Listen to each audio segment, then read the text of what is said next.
সংবিধানের নিয়ম মেনে এডিসি ভোট করতে হবে রাজ্য সরকারকে। এপ্রিলেই মেয়াদ ফুরিয়ে যাচ্ছে বর্তমান এডিসির। রাজনৈতিক অবস্থান থেকে এই পাহাড় ভোটে জোরদার লড়াই চালাবে বাম দল সিপিআইএম, জানিয়েছেন প্রাক্তন মুখ্যমন্ত্রী বাম নেতৃত্ব মানিক সরকার। সময় মতো হবে কিনা এটা তো আমরা বলতে পারবো না। এটা এডিসির যে নির্বাচন, এটা এডিসির ভিলেজ কমিটির নির্বাচনের মতো।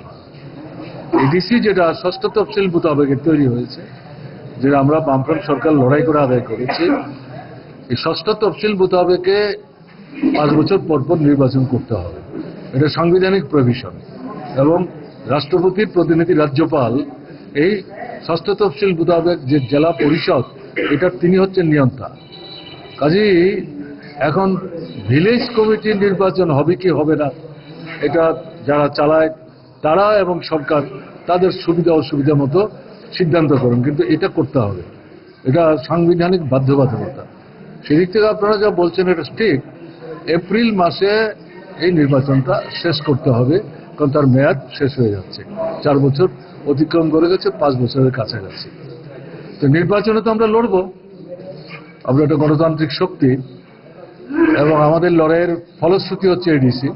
কাজেই তার যে নির্বাচন সময়ন্তে সে নির্বাচনে অংশগ্রহণ করব, এটা আমাদের রাজনৈতিক দায়িত্ব।